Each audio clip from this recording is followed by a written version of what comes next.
But I want to welcome you to the Americans for the Arts and the Americans for the Arts Action Fund.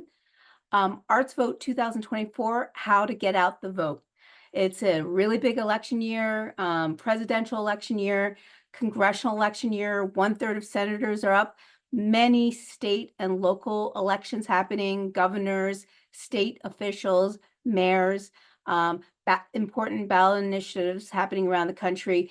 And the best thing that we can do as citizens, as American organizations, is to help encourage people to vote. It's our constitutional right, and it's an empowerment of who we are and what we want and envision for the country. We're joined today by a powerful group of panelists. With the next slide, please. We're going to get some opening remarks from our interim co-CEO at Americans for the Arts, Jamie Bennett, and then my organizational manager, Morgan Furnari with the Arts Action Fund, and I will kind of go over an overview of the brand new ArtsVote election hub that's been created as resources for all of you. And then we're going to have two panels. The first panel is along the top of the photos that you're seeing here. We're going to have Sarah Fossen, who's the Executive Director of Minnesota Citizens for the Arts, Tracy Hudak, who's the Director of Field Engagement for Californians for the Arts, and Kiley, Executive Director for the Texans for the Arts, to help illuminate how state election laws can dramatically be different from state to state and how that impacts your get out the vote activities and how much you might have to put additional effort in your state to make sure people are registered by the key deadlines, whether they have an opportunity to vote by mail, and how they can cast their vote effectively, whether early voting, in person, things like that. So we're going to have a great dynamic conversation with that. And then in our second panel, we're going to focus on examples of organizations doing candidate education and outreach on arts-related issues and how they are doing get out the vote campaigns within their state and local area to be able to increase voter turnout. And with that, leading the way will be Nate McGaha, who is the Executive Director of Arts North Carolina. Then we'll have Ricky Abilez, who is the Director of Policy and Advocacy at Arts for LA for Los Angeles, and primarily Los Angeles City and County. And then we have Sarah Sisser, who's got a phenomenal program. She is the Executive Director and CEO of Creative Ohio, and also running ArtsVote Ohio. Great program there, and that's what our programs will be about. We're reserving time at the end of this meeting for Q&A, as long as we can stay on time and no more Zoom glitches.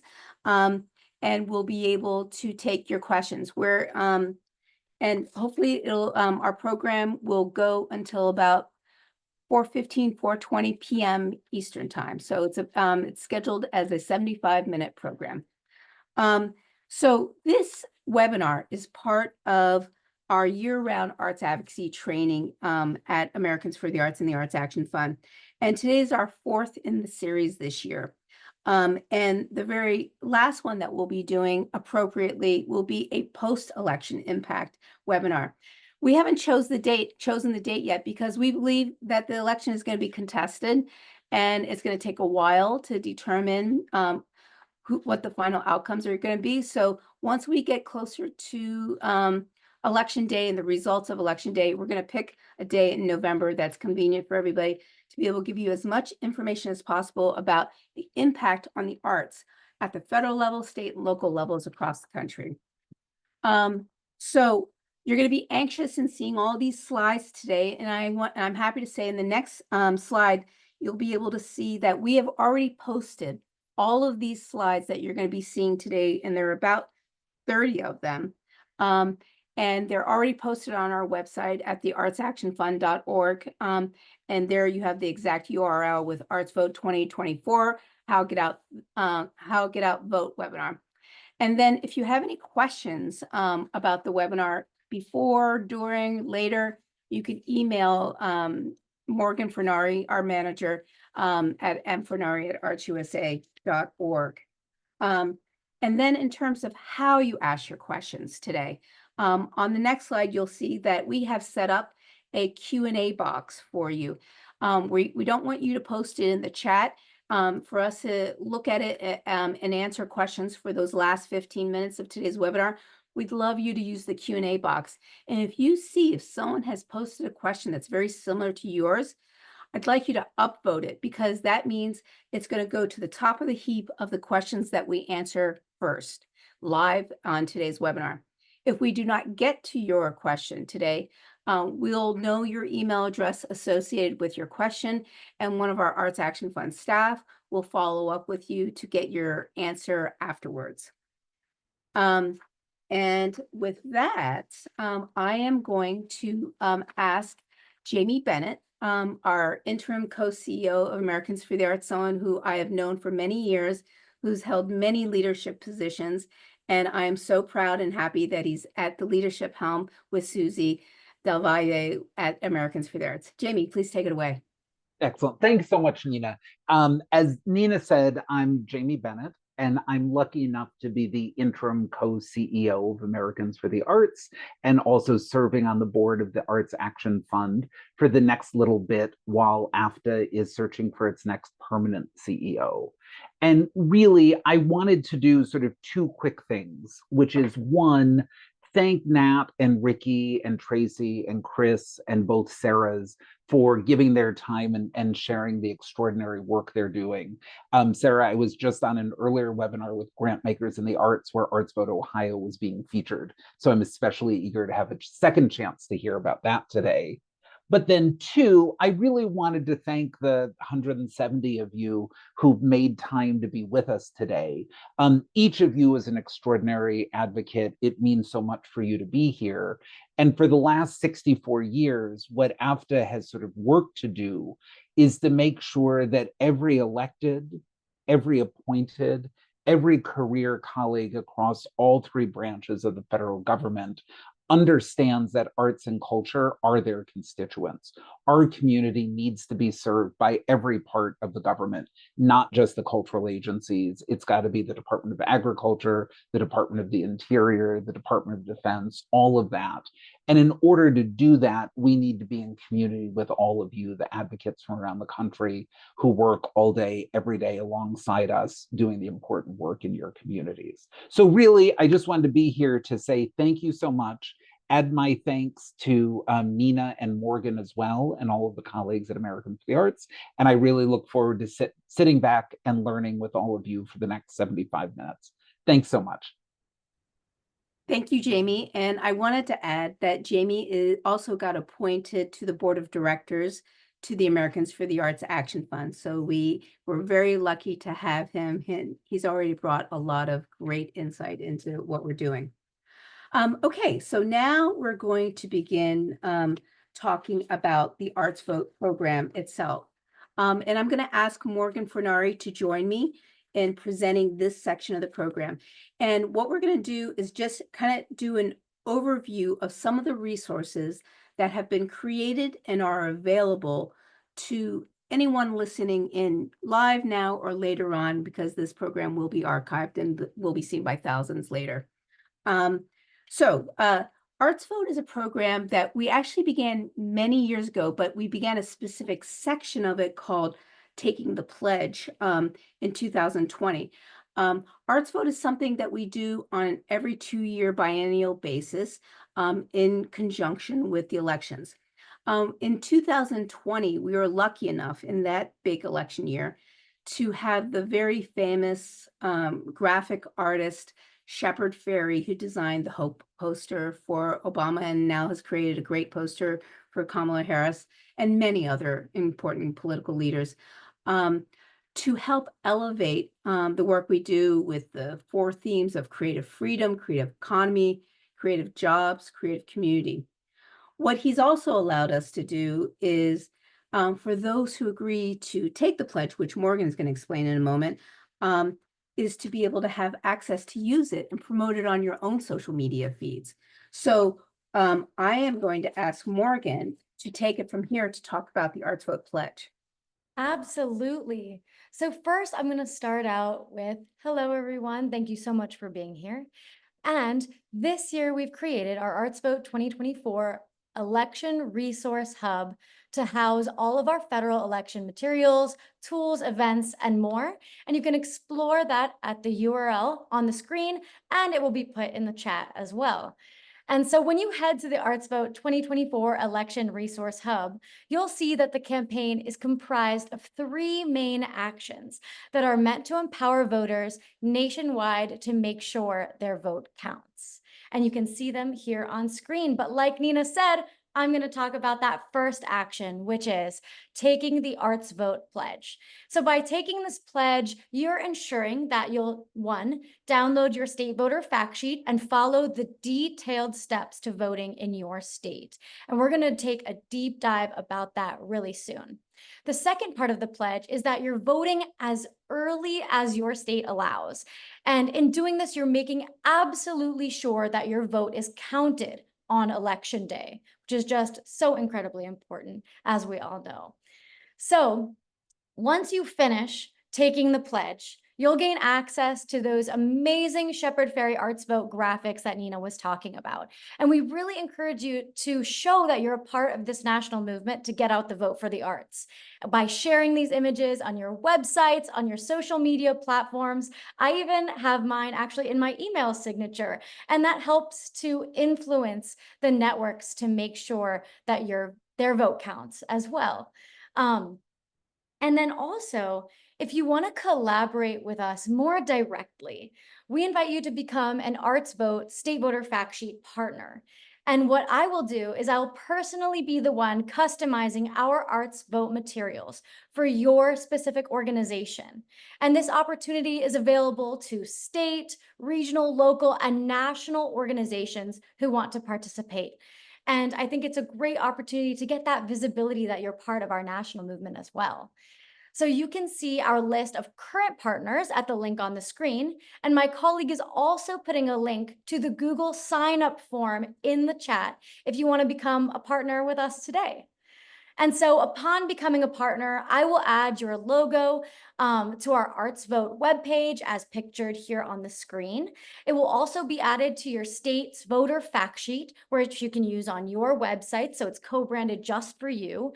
And the social media toolkit that we've created around this project as well for your state.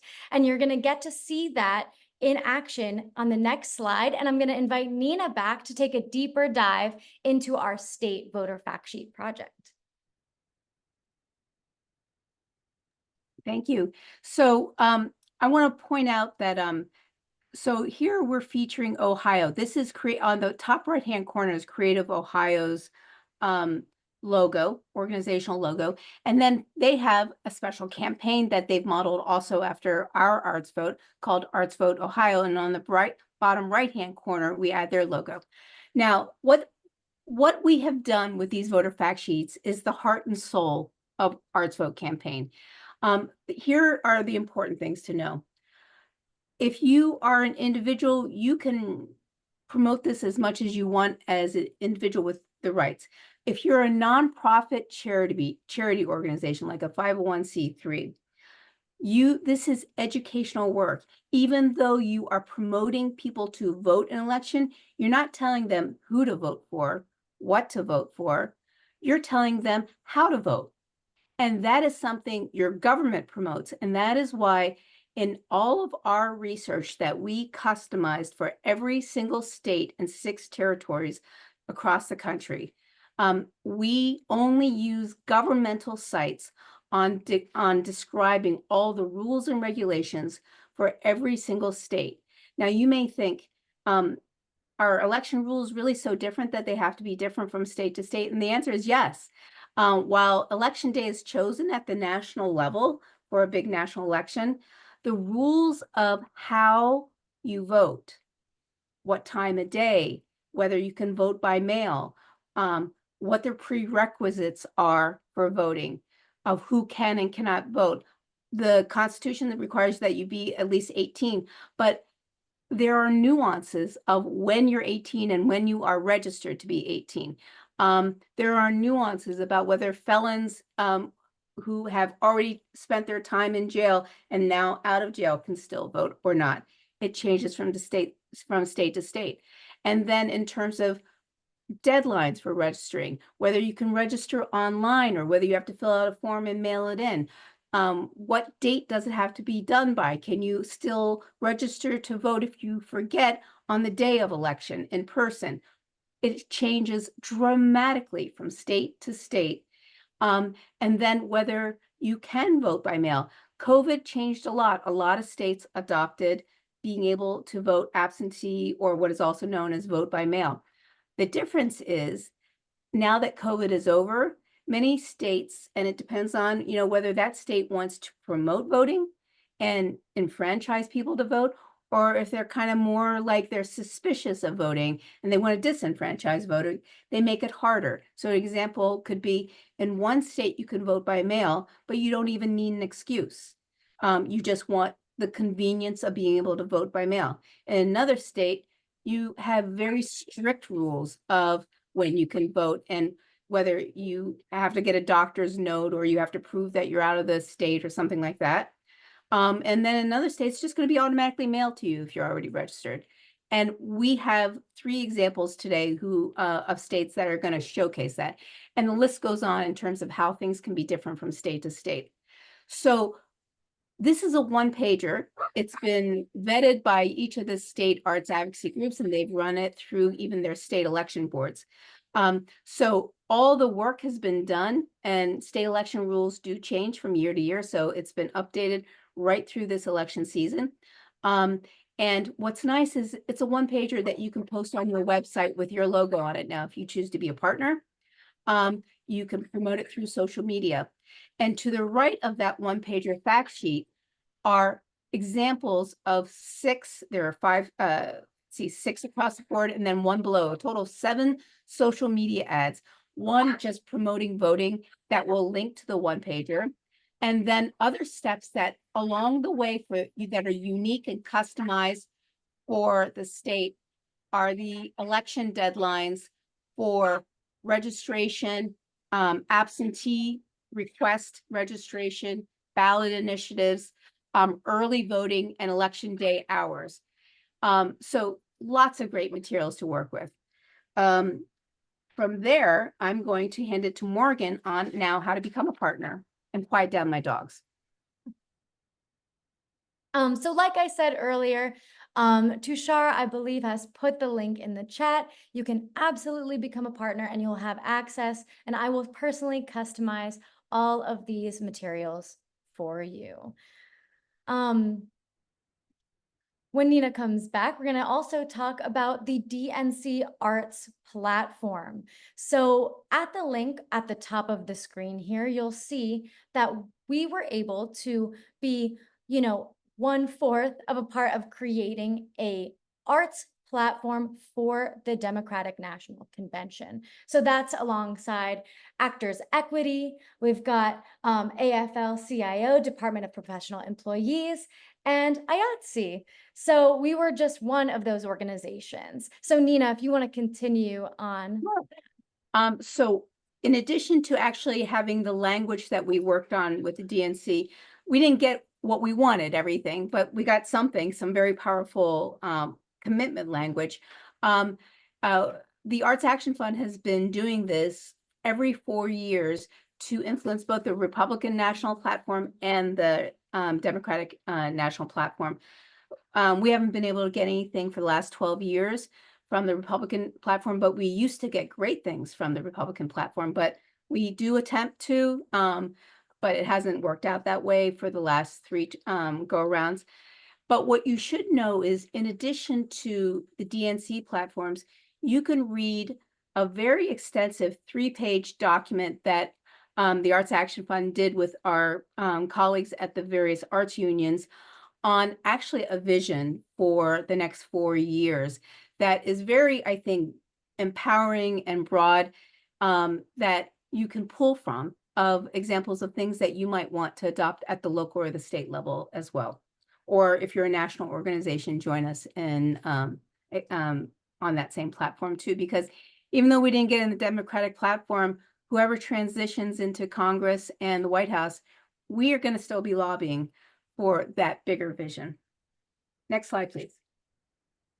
All right, so included on our ArtsVote election resource hub, we have a couple of more resources for you to use. So we've got the 2024 Congressional Arts Report Card. We have the Federal Candidate Arts Survey, but also we have the ArtsVote Community Events webpage. And I'm really excited that we're doing this year because this page is an opportunity for you to share your arts organization's upcoming Get Out the Vote focused events. So if you have one coming up, please send me an email at mfurnari@artsusa.org so that we can coordinate getting that on the site. And I just want to be able to share all the amazing things that our communities are doing together. So, and finally on this page, we have the ArtsVote store. So another way to help spread the ArtsVote message is to literally wear it. So please go check out the ArtsVote store so you can wear this ArtsVote message on your sleeve, on your hat, bag. We have pillows. It's really, really fun.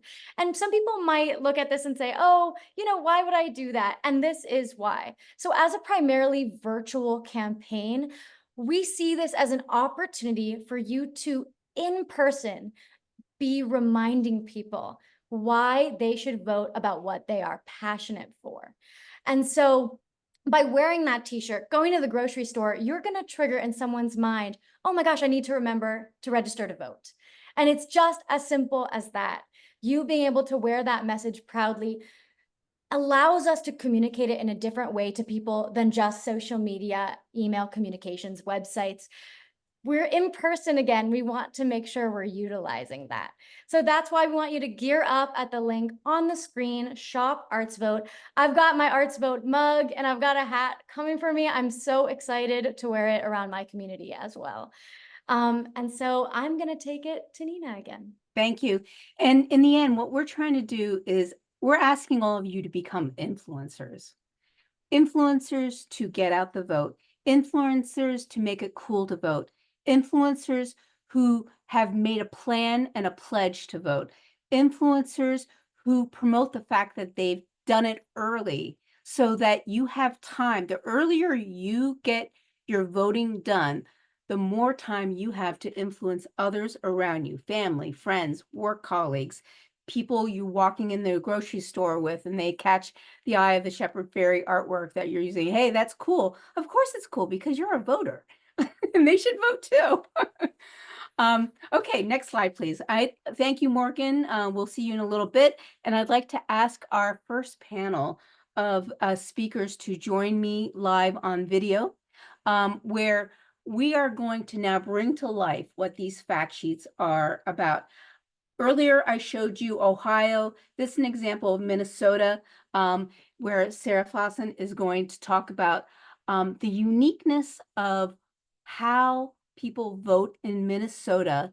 And as you hear about those kinds of details of what they can and cannot do, what are the restrictions, what are the liberal things that you can do, you're going to see how it's different and why it's important to first educate as many people as you can on what the rules of the road are for them to effectively vote and make sure their vote is counted.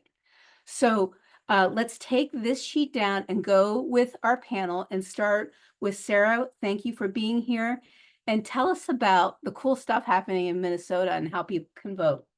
Yeah, well, thank you so much, Nina. And I mean, it's not a competition, but I mean, Minnesota right now, we've got some spotlight on us. And, we consistently have the highest voter turnout in the nation. So I'd say we do win on this one, a number of lakes, probably. But, our voter turnout for presidential elections is right around 80% of eligible voters. And so that's a huge number when you think about 80% of people in your state voting. A lot of that is really attributed to our ability to vote with same-day registration and absentee ballots. Also, just kind of the culture of the state, we have really high levels of volunteerism and philanthropy.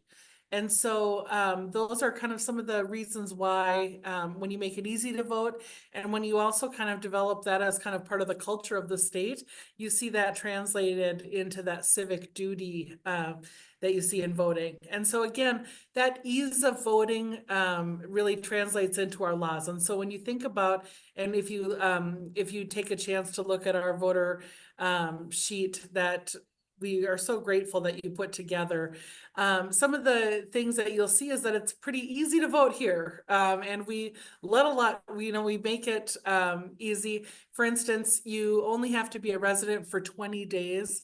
If you turn 18 by election day, if you're not incarcerated or under a court order, you can vote here. We also have, we don't need an excuse, for instance, to request an absentee ballot. Now you do have to apply for one. They don't just mail them out. So you have to apply for one. It won't just be sent to you automatically. You just have to apply online or by mail and turn them into a county election office. So again, that makes it very easy. And also when you're sending them back, it just needs to get there by election day. So you also have a really large window to get them back. I would also say that one of our kind of benefits is for in-person voting. You can vote from September 20th, which is coming up dangerously fast here as we move through fall. So you can start voting September 20th, and you can vote all the way until in-person voting early until November 4th. And so you really have a large window for in-person voting. You just have to check with your county election office about those hours and locations. Our hours on election day are also from 7 a.m. to 8 p.m. So we have a nice long window so you can go before or after work. And something that we do in Minnesota, and we always, of course, say as something we do in Minnesota is make a plan to vote. We always say make a plan and talk to other people about their plan. And so talk to your neighbors about, are you going during the workday? Are you going before or after work? Are you bringing your kids with you? Are you going to let them wear your I voted sticker? Take, as Nina was calling us, influencers, make sure to post your selfie on Instagram and Facebook, or if you're cool, TikTok and all the other social media channels, but make a plan and stick with it, because if it's on your calendar, you're more likely to go through with it. So that's something we've really trained ourselves to do in this state, to up that number, that percentage of people voting.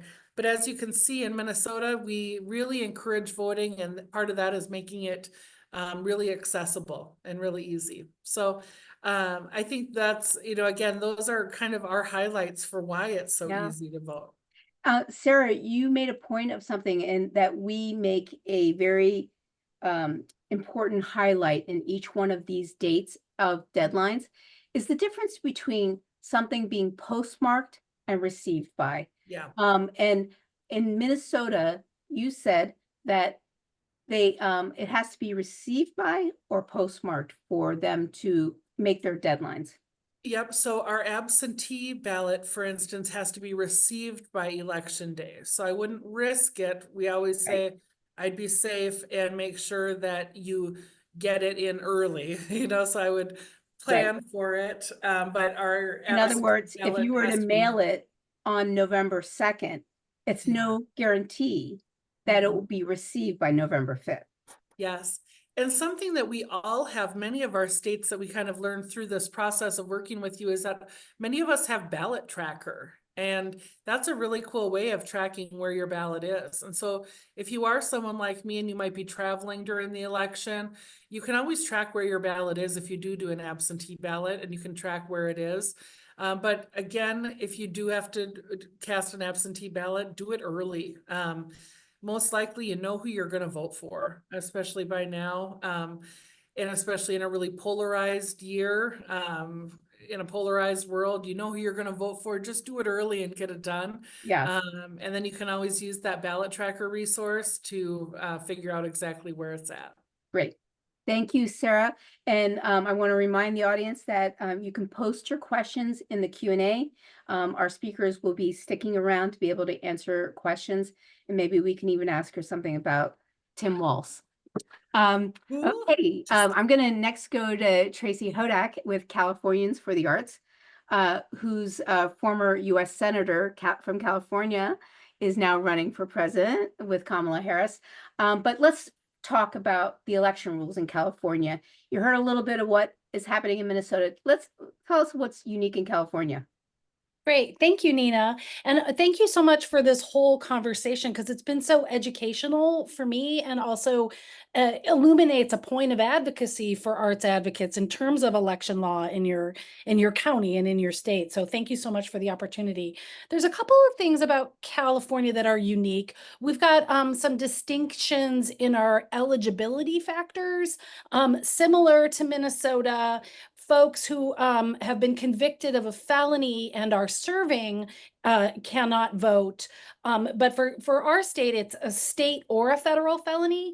But if you're on parole or if you've served your time, you're eligible to vote. And we've also this folks who've been declared by a court to be mentally incompetent can't vote. And I really want to find out the background on that policy. Like, what's that story?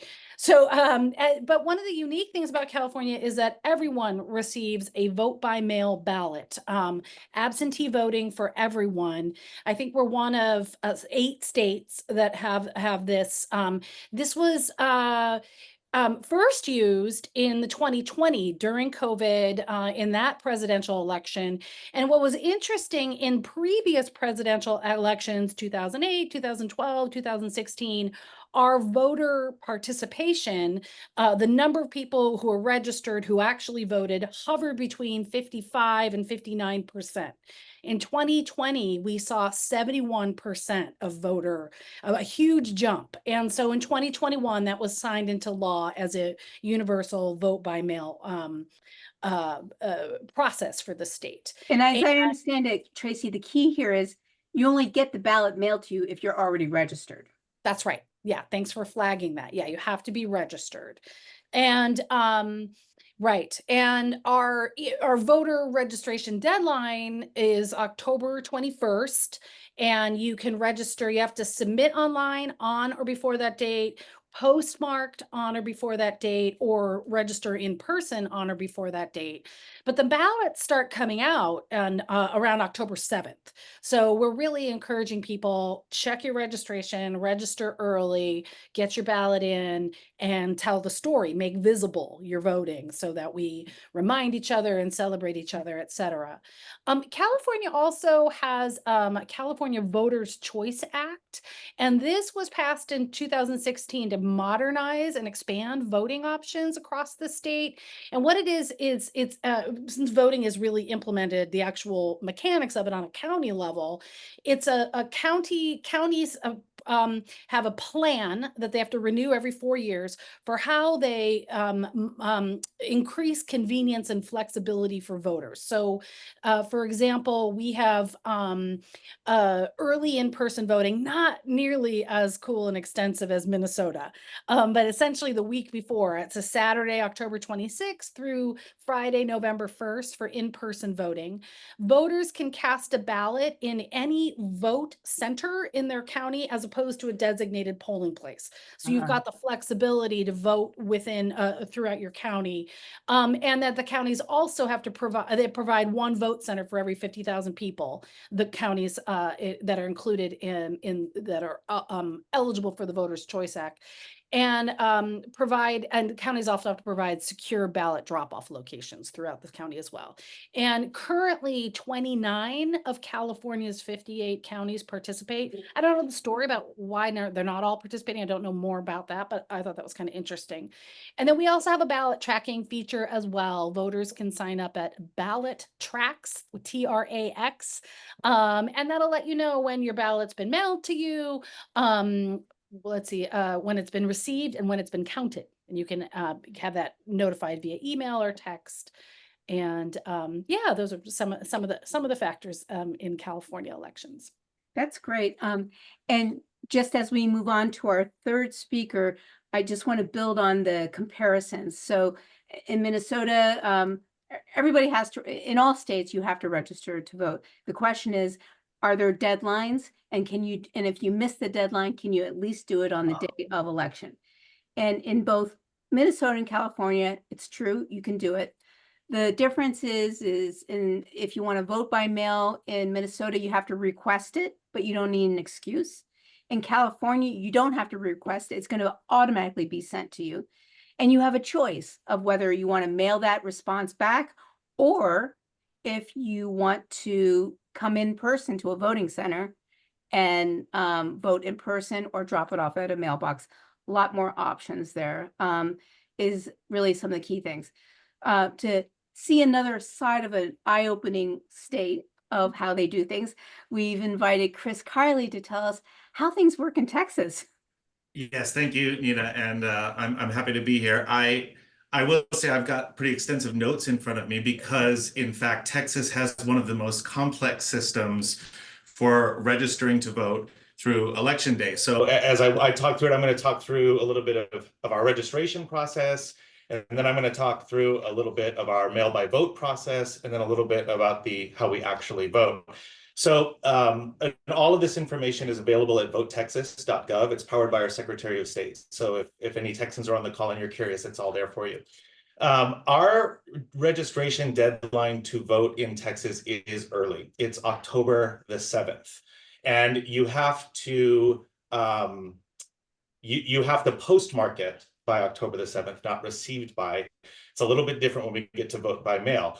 But that is the process. There are eligibility requirements, as there always are, but ours are a little stricter than the two states we've heard from before, in the sense that you have to be 17 years old and 10 months when you are registering to vote and be 18 on election day. That is important because there is a window of time there, most unfortunately, for those people who might be born in mid-October, where you might be 18 on election day, but you'll miss the registration deadline and you won't be able to register to vote. It's a really unfortunate loophole that I'd like to know the story behind it, as Tracy used that term. I'd like to know the story behind where that is and why that is, but that's just the fact. The other thing that's unique about Texas is that you can't be a convicted felon still serving time, but where it gets complicated here is that you also have to have completed all of the things around your sentence, including probation.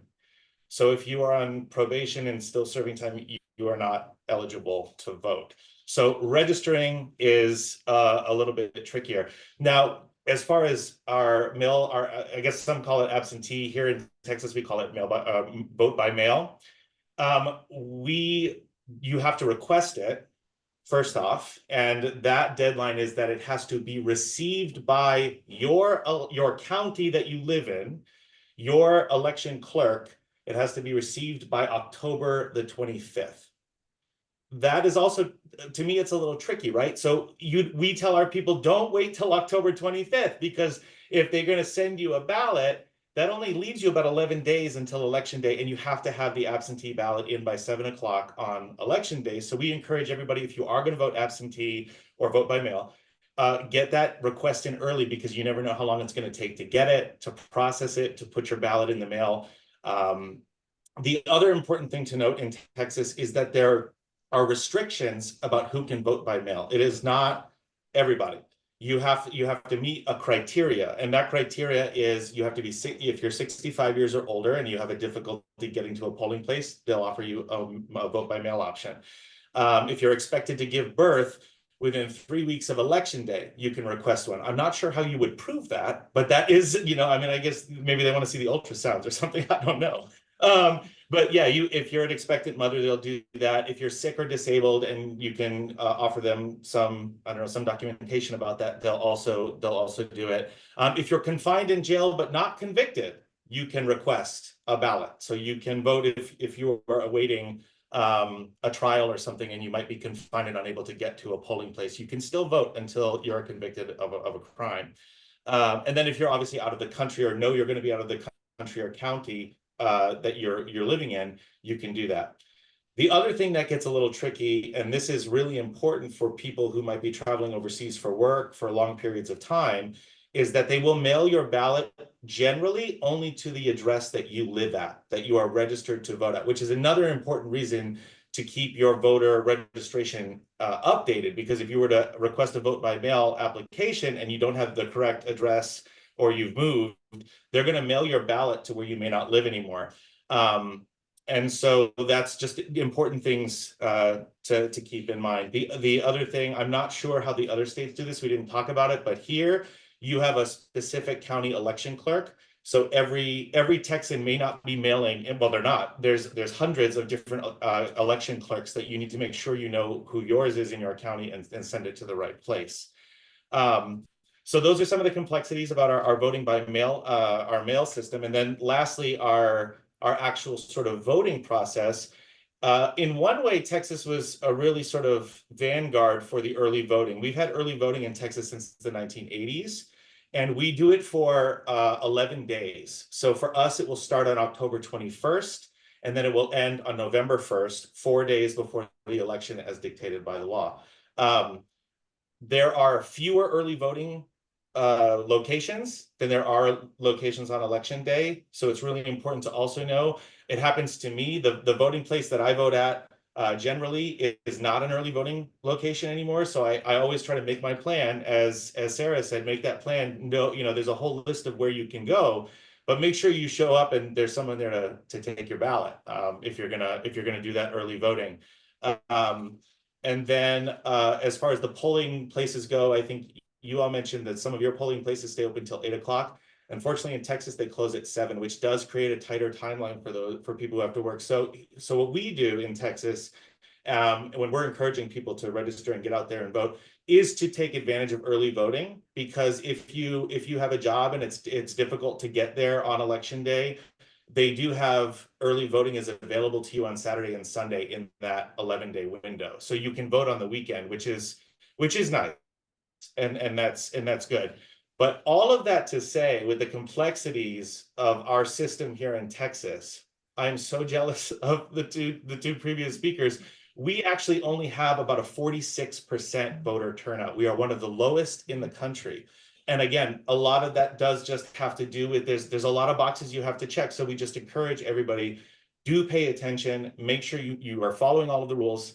And if you can, vote early. I always like to vote early because I love to be proud about it and shout about it online. I've done my duty. You should do it too.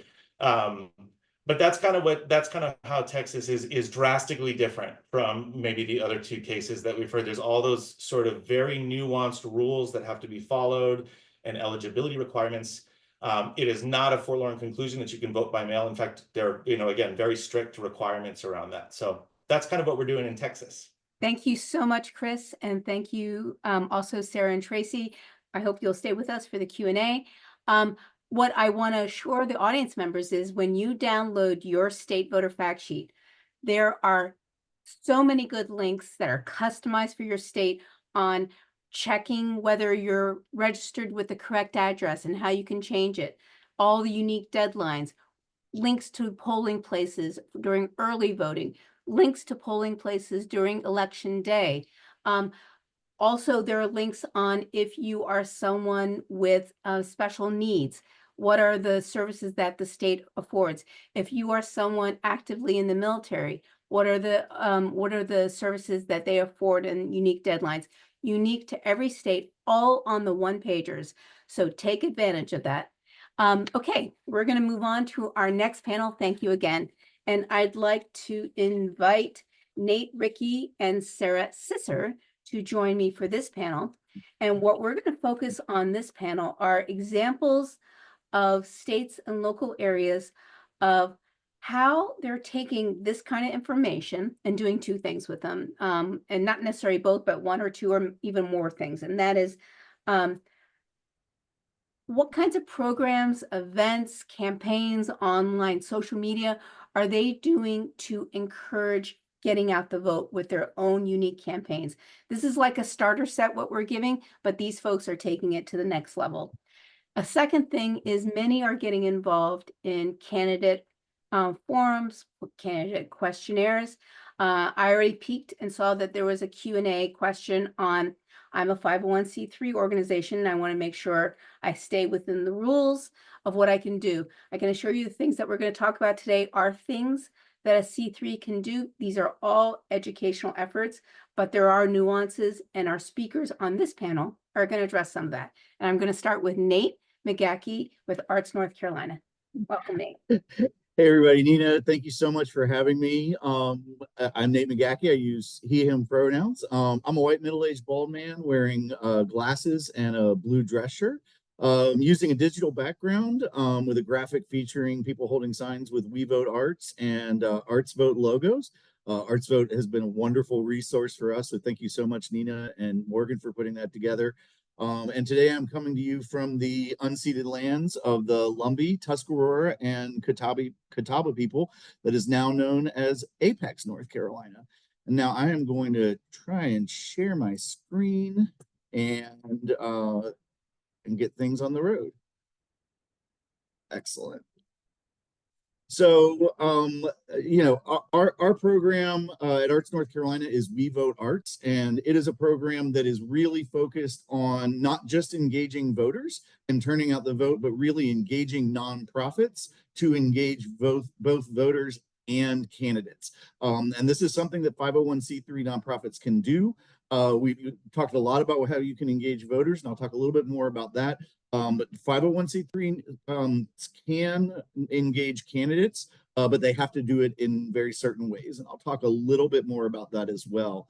In terms of voter engagement, I think it's really important to underline how important it is for nonprofits to engage. You know, there's a boost of 3 percentage points between regular voter turnout and turnout from folks that are engaged around voting by nonprofits. And 3% might not feel like a lot, but I think that if we're looking at the polling, the presidential races and a lot of other races across the country, 3% can be a game changer. So this really is a way that nonprofits can engage by sharing this information and reminding people to get registered and to vote and really make a difference. Also, they can get involved in voter registration and voter education. Nonprofits, you know, if you want to dive into voter registration yourself, it's really complicated to hold voter registration drives, but I do encourage you to maybe partner with other organizations that are in your community. League of Women Voters is one that's kind of has chapters all over the country, but there's different organizations that help folks register to vote. Doing that voter registration in your lobby or for a performance, maybe someone who registers gets a 50% ticket to your event or a free ticket to your event if they register to vote that day. There's ways to encourage that registration and participation, as well as educating voters about the rules and the laws, whether or not they need ID. We've had lots of changes here in North Carolina over the last few years, so making sure that everybody's aware. Another thing that I really encourage nonprofits to do is to reach out to your local board of elections and let them know if you are willing to make your creative place, your museum, your theater, whatever it might be, have that serve as a polling place. They might not be interested. They don't like to change polling places around generally because people get used to going to the same place again and again and again. But it's just, I know that I would much rather be voting in an art museum than a gymnasium. And so, or a church basement. So just reaching out and making that effort to your local board of election can have a lot of impact. Another thing that nonprofits can do, and we encourage our nonprofits to do here in North Carolina, is to help your staff vote. And one of the biggest ways to do that is providing them paid time off to take 2 hours and go and vote, whether or not that's voting early or on election day. Or really, if you want to go the extra mile, offer them a full day off if they're going to go serve as a poll worker. We've had a lot of shortage of poll workers. It's usually older folks in the community that do that poll work. They've been reticent to do it since COVID. Nonprofit Vote is a wonderful organization that is all about exactly how 501c3 nonprofits can engage in this work, and specifically with giving your staff time off to vote. That link there is their nonprofit staff vote, and there's rules for all the different states that's at that resource. So I encourage nonprofits to do that because it really is a really simple way that you can make sure that your entire staff feels empowered to vote. You know, certainly as we head into after we got through Labor Day weekend, we are in election crunch time. Now is it between here and election day. This is the most important 2 months. And as we discussed before, voting plans are so important. We try to obviously make sure that folks are registered and they know when the registration deadline is, as well as other parts of their election plan, when early voting begins, and also encourage other nonprofits to put that information out or to distribute the ArtsVote one-sheeter, which has all of that information, as well as all of the deadlines around when mail-in ballots have to be requested and when mail-in ballots have to be received. All of that's really important information, and to help highlight that, we like to promote a couple events that pop up as we head down the home stretch. National Voter Registration Day, which this year is on September 17th, and Vote Early Day, which this year is on October 29th. And those are national awareness campaigns around both making sure folks are registered to vote and that they participate in voting early, which is a really great way to make sure that you get in a car wreck on November 5th, that your vote has already been counted. So, but really, as we move into nonprofits and as 501c3s get more engaged, it's so important to remember what you can and can't do. As we've said, voter education, voter registration, registration drives, all of these things 501c3s can do. But also candidate questionnaires or surveys is something that a 501c3 can do. Candidate forums and events, which I'm going to talk about more in a minute, definitely something a 501c3 can do if you follow the rules. And you can support or oppose ballot measures that might be a sales tax increase or something along those lines. So all of that's within a 501c3's purview, but you cannot endorse candidates. You can't rank candidates. You can't grade candidates. You can't donate to campaigns. You cannot support a candidate in any way, funds, contact lists, etc. And I think the most important thing is always treat, no matter how you do it, always treat every candidate exactly the same. So if you are inviting 5 candidates to an event, but you really want to make sure that the Republican and the Democrat show up, you have to invite all of them in the exact same fashion. And if you don't get RSVPs, then you have to email all of them again. If you call one, you have to call all. Also, you don't want to let the candidates speak for themselves and let the press quote them. 501c3s don't want to get into the business of quoting candidates, even if you're talking about what they said at your event. Just always try to show no preference whatsoever amongst candidates and treat the candidate from the Democrat and Republican Party the same as from the Green Party or the Arty Party or wherever that candidate might be coming from. And so that's really key. But if you keep that in mind, it's really simple to engage these candidates in meaningful ways. We've created a We Vote Arts candidate survey toolkit to create questionnaires for candidates. And you think that the most important thing about this is finding out the information, finding out how the candidates feel about the arts issues. But what I found is that the most important thing is that you are actually getting a candidate to read a one-pager of everything that you want them to know about the arts in your community and then respond to it. And this is a really great way to engage candidates. Usually, and this is the same for forum questions, it's good to ask them what their own personal arts experience is to kind of warm them up. You want to have a few questions that talk specifically about the arts. And then it's a really suggested as a best practice and is a good idea to have some cross-sector questions that may impact the arts but have a broader reach, such as affordable housing or internet access, things that might be meaningful to the arts but also have a broader meaning as well. And our toolkit is available, and that's going to be in the resource section of the website to make sure that you're following the rules and kind of walk you through how you want to do the candidate surveys and create the questions, and also how to spread the word afterwards. But with some of the most exciting things that we've seen here in North Carolina is we put together a We Vote Arts candidate forum or event toolkit. And there's so many ways that you can plan these events. And to be clear, this is not an event that you're holding for a single candidate. This is an event that you are inviting all candidates to. Again, the same types of questions, warm-ups, arts issues, cross-sector if you're going to be having questions, making sure that you treat all of the candidates the same, making sure that you bring in the press so that they can get the word out for you about what the candidate said there. If you don't post video clips of your event, you always want to post the entire thing if you're going to videotape it, because you don't want to say that you've shown preference to any one candidate. But there's several different types of candidate events that we've seen all of here in North Carolina, and I want to talk a little bit about those.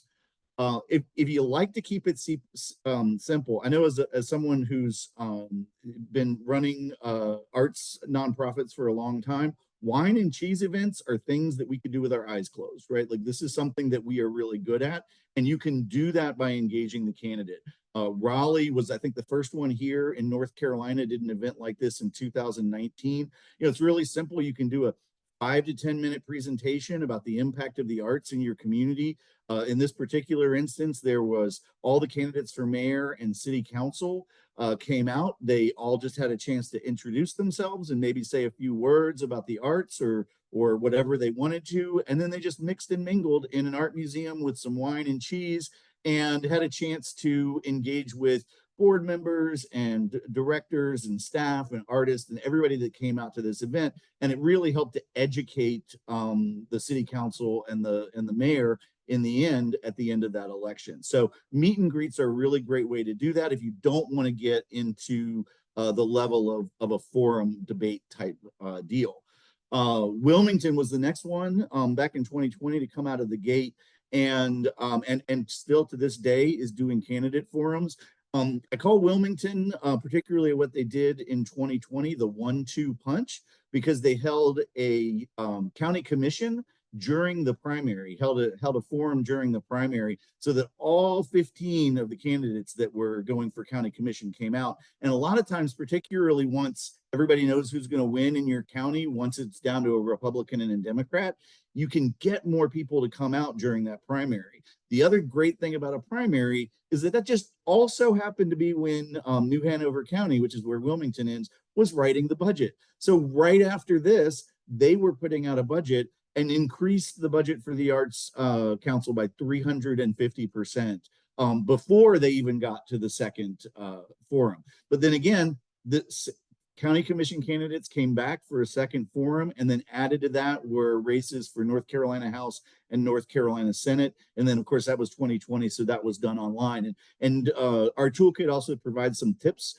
for how to hold these things online or in person. Certainly, we all love to be in person now, but if online is something that you really want to do, there's options for that as well. And then what they're doing up in Asheville, I like to call the everything. Asheville Area Arts Council, a wonderful organization, decided to form an arts coalition. They go by Arts ABL now. They actually created 10 different committees of different sectors across all their creative industries, each with a chair. And then in order to organize everyone, then they did their own creative jobs report, pulling data down from several different places, using all of that data, then created a policy platform for the arts and creative sector for the entire community, and then utilize that to create the questionnaire that they also did in tandem with 3 separate candidate events for county, state, and city, and then put that out into the press as well. Did this do them any good? Well, from 2021 to 2022, county investments in the arts went from 15,000 to 180,000. So bringing these folks together and making the arts an issue during the campaign helps to make sure that it becomes an issue when they're governing. And so we've seen, and actually, funny story, the warm-up question for the state races in this a particular forum was, what was your experience from the arts? And one of the candidates said that he was the lead guitarist for a David Bowie cover band. We tracked him, made sure he joined the North Carolina Arts Caucus, and then he organized a bipartisan group of legislators to do a sing-along and put together a songbook, and we worked with him. So we literally had Democrats and Republican legislators out on the lawn singing Kumbaya. So, so you never really know what's going to come out of this.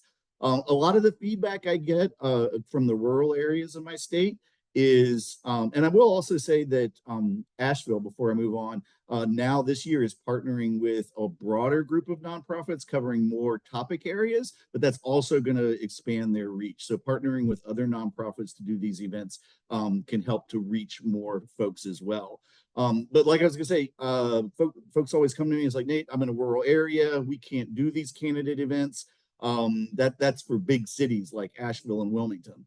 Well, this year, we're really excited because Mitchell County, population of 15,000, that's smaller than most football arenas, is going to be having their county commissioners come out for specifically an arts and culture candidate forum. Really excited about that. I'm looking forward to answers. I was just looking at some of the questions regarding internet connectivity and affordable housing, as well as the arts in that county. So we're really excited about these events that are happening in North Carolina. Thanks for having me. Thank you, Nate. That was really impressive. You're doing great things in North Carolina and the communities that are very much inspired in getting out the vote and turning it into a policy win. So now looking at it from a local regional perspective, we have Ricky Abilez with Arts for LA. Thank you to Ricky for joining us. Tell us what you're doing there in LA. Yeah, thanks so much, Nina, and thank you, Nate, for that incredible overview. I do also want to give a shout out to my good friend Tracy, who's doing incredible work at the state level here in California. So just to start off with who we are, Arts for LA is a 501c3 nonprofit organization that leads communities, artists, and other arts organizations to advocate for an equitable, healthy, and vibrant Los Angeles through the arts. We do have year-round advocacy trainings and work very hard to connect artists and arts workers directly to their elected officials at the city and county level. I did also want to start with the overview of voter turnout in LA County from the past few elections. You'll see some areas are highlighted. Between 2020, we had about 6.1 million folks eligible to vote, compared to this past primary season, around 6.5 million folks eligible to vote. And then when we look at folks who registered to vote, we went from 5.8 million to 5.6. So we saw an increase in the number of people who were eligible to vote in the county, but a decrease in the number of people who were registered to vote in the county. That could be for many reasons, but it's something that we took very seriously and why we're so excited about engaging voters during this election. I'm going to turn us over to folks who actually turned out. You'll see, of course, this is common. I think we could probably see this across the country. Voter turnout is always much higher in a general election than a primary election. You'll see in the 2020 presidential election, voter turnout here from registered voters was 74.6%, which is pretty great. But that kind of plummets during primary elections to 28%.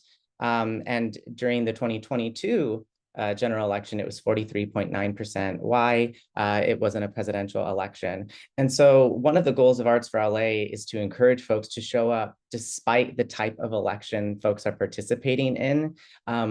Oftentimes, folks don't understand what's at stake in primary elections and also in midterms. And so that's a primary goal of Arts for LA. And this is pulled from the LA Almanac, which is verified with the official county website on elections. Next slide, please.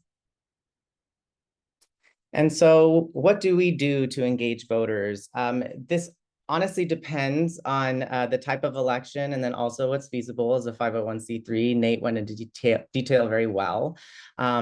So when it's a primary election, we often do candidate surveys because there's a large field and we want artists and arts workers to understand where candidates stand on the arts and other important topics like housing and education. During a general election, we don't always do candidate surveys to avoid the appearance of preference. Sometimes you'll run into one candidate agreeing to submit responses and another not agreeing to submit responses. We've spoken with several different experts on this topic, and the general rule of thumb is try to avoid ever appearing like you're favoring a candidate or endorsing a candidate, because that is something that you cannot do as a 501c3. And so if it's a general election like this year, we prioritize candidate forums. And I'll go into detail about that in a second. But we take a three-pronged approach. We do information sharing, activation, and then storytelling, which mainly takes place on social media. Information sharing, we have a Get Out the Vote campaign. This is in our Action Center, which is linked up here in the slide under campaigns. And what do we encourage people to do? Well, in that Get Out the Vote, when they sign up for an account through our Action Center, they can automatically check their voter registration. The vote.org form is embedded into our action alert. There's also information on how to become a poll worker if folks are interested in getting involved more. Our state fact sheet is there, which you saw earlier in this webinar. And then we also do text banking. So we send deadlines, key deadlines to folks. October 21st is the deadline to register in California. And we also send the check your registration via text and the like. And then in our activation, we are holding a voter activation day this year in partnership with Center Theater Group, the Music Center, and Theater Producers of Southern California. It will take place at the Amundsen Theater in downtown Los Angeles. And we're going to have on-site voter registration in partnership with the LA City Clerk's Office. And so folks will be able to mingle, network, and also register to vote. We also will highlight ballot measures at the local and state level and how those will impact artists and creative communities. For example, at the local level this year, we have a ballot measure that would expand the LA County Board of Supervisors from 5 to 9. Also included in that measure is turning the county CEO into an elected position. And so it's important to relay that type of information to voters so that they understand the impact that that would have on representation. As Nate shared, as a 501c3 nonprofit, you can endorse ballot measures. We've chosen to not take a stance on the measure this time around, mainly because we want to avoid any appearance of preference. There are candidates that have made comments one way or the other on the measure. And also it's been a pretty, there's been a robust conversation around the ballot measure, but we do want to relay that important information to folks so they know what they're voting on in the election. And then finally, at that voter activation day, we will have a candidate forum. We have invited all active city council candidates. There are 3 council districts that will appear on the ballot this election, District 2, 10, and 14. So we invited all of those candidates, used the same language to invite each of them, followed up the same number of times with each of them. And we have had 2 agree. Both candidates are from Council District 2. And the questions that we ask candidates, we do keep general. What are your views on the arts? And then we also ask questions, again, that highlight education and housing, because those are topics that we work on as well. What are your positions on housing? How do the arts and housing overlap? Questions like that. As opposed to asking them whether they support a specific initiative or not. Because the more general you keep the questions, the easier it is for you to maintain your 501c3 status and not put yourself at risk. There are plenty of resources to help you navigate the nuances of those requirements. You'll see that there are resources linked on this slide. Alliance for Justice is where that link will take you. We also recommend at the LA County level, the Collective Impact Forum. They're very helpful in helping you navigate how you can advocate as a 501c3, and then also UCLA's Center for Philanthropy and Nonprofits. They're also incredibly helpful when it comes to navigating the nuances.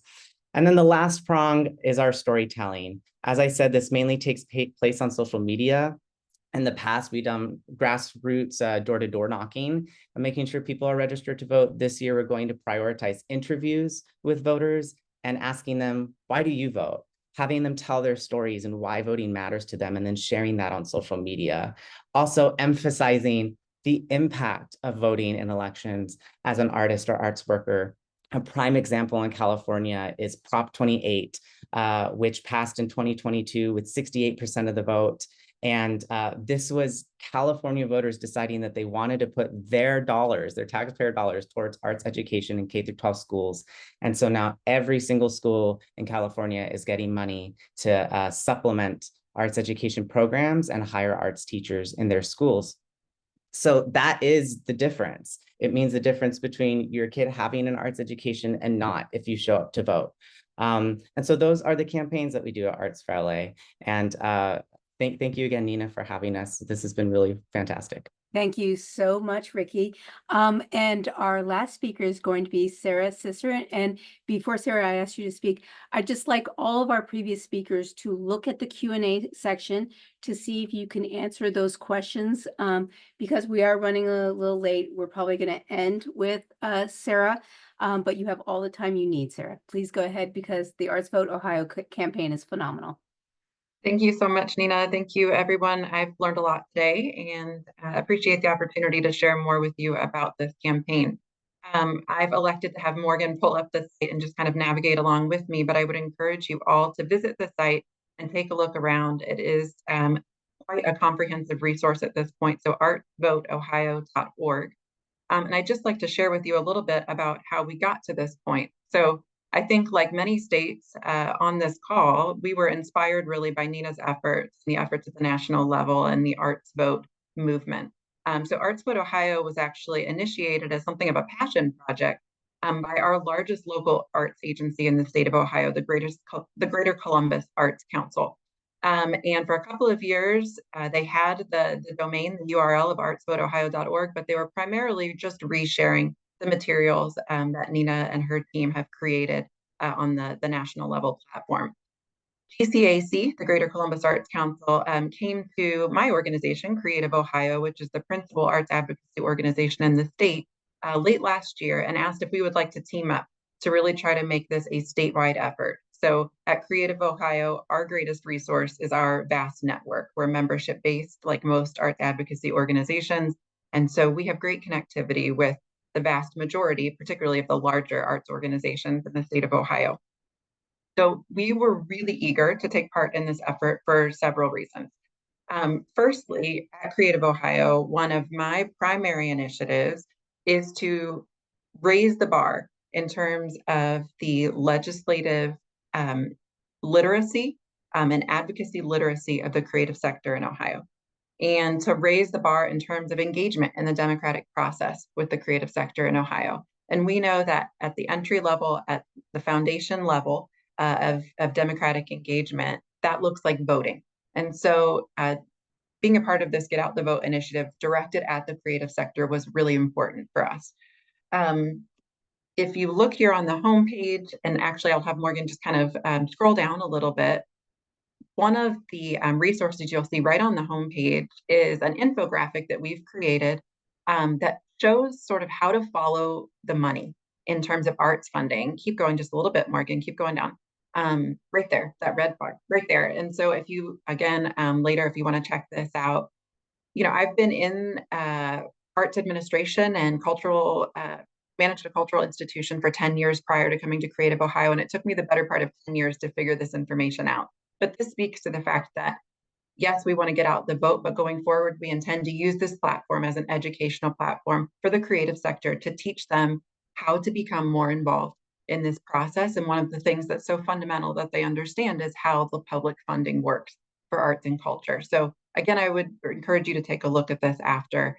There's a great deal of narrative along with this too that sort of spells out how that funding trickles down through each level and how local funding options are particularly important for a lot of our partners as well.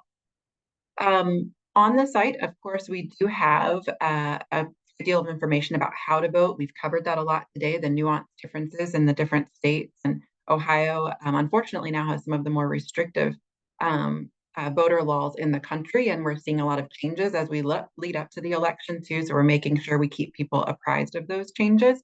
But we have that information on there, much like other Get Out the Vote initiatives. But we really took a cue from some of the organizations and individuals who have been in the voter engagement space a lot longer than we have, organizations like League of Women Voters, and we talked with them and learned that peer-to-peer messaging is really the key here, right? That's what's most compelling for individuals to get to the polls.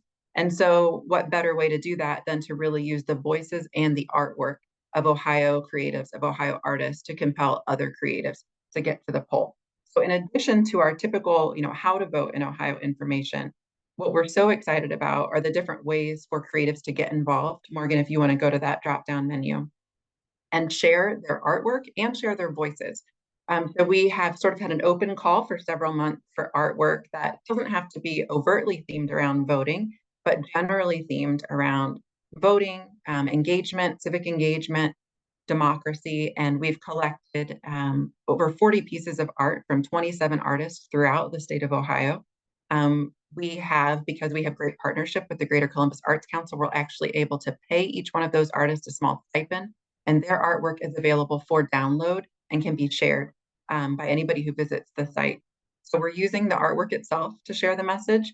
We're also, if you would go to News and Voices, Morgan, that drop down at the top, we're using the actual voices of arts leaders throughout the state of Ohio. So those who have shared their artwork with us, and arts administrators as well, who have taken the time to write first-person accounts and personal narratives about why democracy and why voting are so important to them. So you can peruse those and see that, again, peer-to-peer is where we're really underscoring that peer-to-peer effectiveness here. We're hoping to have, we already have some great names on this list. We're hoping to have some even more recognizable names to share going forward. We're still collecting some of these narratives. And again, we're actually able to pay a small stipend to these writers and artists to be able to share their voices on our site. Lastly, Morgan, if you would go to the drop down for the toolkit, again, we're really proud of this robust resource. Lots of messaging tools here. If you scroll down just a little bit, Morgan, ways to share the message that are branded with both ArtsVote Ohio and the ability to brand these messages and shareables with organizational logos to get the point across, talking points. I neglected to mention on the homepage, in addition to sharing artwork and voices, one of our real key initiatives with this campaign is to make sure that the creative sector is validated and understands their collective power as a sector. So we have within our talking points several stats to illustrate that. Within the state of Ohio, the creative sector is more than 3% of the state's GDP, which is larger than agriculture, education, and utilities. We want to make sure that creatives understand that, right? So we have those in shareable talking points and in graphics that can be shared on social media. So the toolkit is available for all of you to download information, but of course, particularly Ohio creatives to be able to share these within their own networks. And we've designed these shareables to be utilized by arts organizations as well as individual creatives. And we're making sure that our arts organizations within our network are well apprised of these resources and are then sharing them with their own networks and donors. And that's sort of how, again, we're leaning into that peer-to-peer. I will just briefly share a couple of the exciting initiatives that have sort of already rippled from this ArtsVote Ohio campaign. The first of which, again, I mentioned our great connectivity. We have some members within the state of Ohio who have rallied together with ArtsVote Ohio to bring the artist Shepard Ferry to Ohio for 1 week this month. So of course, he did the wonderful logo of ArtsVote National. He is going to be doing a series of wheat paste murals and permanent murals throughout the state of Ohio that will all be themed around voter engagement. We'll have him here for a week. He'll be leading some community conversations with artists. He'll be doing some conversations with art students at our independent art schools. And so we're really excited to have, of course, his name amplify our messaging. While he's sort of on the street doing some of these installs, we will have volunteers from League of Women Voters. Nate mentioned their power in being able to do some more of that boots on the ground work. They'll be helping with on-site voter registration. I'm sort of following his team around in Cincinnati and Columbus. While we're so excited to have Shepard, we also want to make sure that we're amplifying the messages and the artwork of Ohio artists, right? That's really our drive here. And so we're also doing a series of yard signs with original artwork from Ohio artists. Beautiful artwork that then also just has our ArtsVote Ohio URL at the bottom. They will be free and available for distribution in all of the major metropolitan areas in the state of Ohio. And we've selected 3 artists from each of the cities, Columbus, Cincinnati, Dayton, and Cleveland. And so again, diverse representation from throughout the state. So I think a couple of key takeaways. One, when we decided to make this a statewide initiative, we got a diverse group of individuals to help us with an advisory panel. to make sure we were beta testing our messaging. So when I talk about diversity, I'm talking about geographical diversity, both urban and rural. We have a significant urban-rural divide in the state. Age demographics, diversity there. So we made sure we got a lot of great feedback from a diverse group of individuals within the creative sector. And then I would underscore the power of collaboration and partnership, right? Creative Ohio is a staff of myself and some wonderful freelance marketers and consultants and lobbyists, but we don't have the resources at our arts advocacy organization to launch an effort this significant. We needed the assistance and the collaboration of some of our local arts agencies, our larger institutions. It has truly been a statewide collaborative effort. And so I would encourage you, while now in this state, this is such a comprehensive resource and has so many legs, it would not be possible without partnership. So if this looks overwhelming, think about your network and the resources you have available to you within your network. Thank you so much, Sarah. I want you to know that you've gotten a lot of compliments in the chat. And in fact, all of our speakers have gotten compliments of your programs, of how good they are. Sarah, can you just confirm that you're doing this all under a 501c3 charitable banner, all the organizations that are hosting you with Shepherd's artwork? It's all educational, not particularly for one party or another?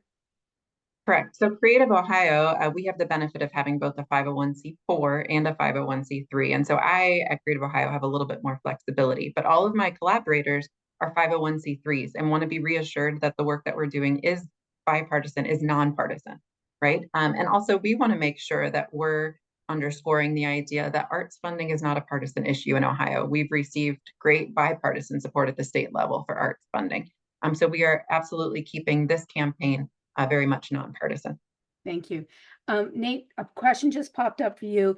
We are a 501c3, but are partnering by providing voter education registration on an event with for-profit organizations that are having conversations about Project 25. Our work is nonpartisan. Is it still a problem? Because you had a previous question that you answered about whether people can talk about Project 2025.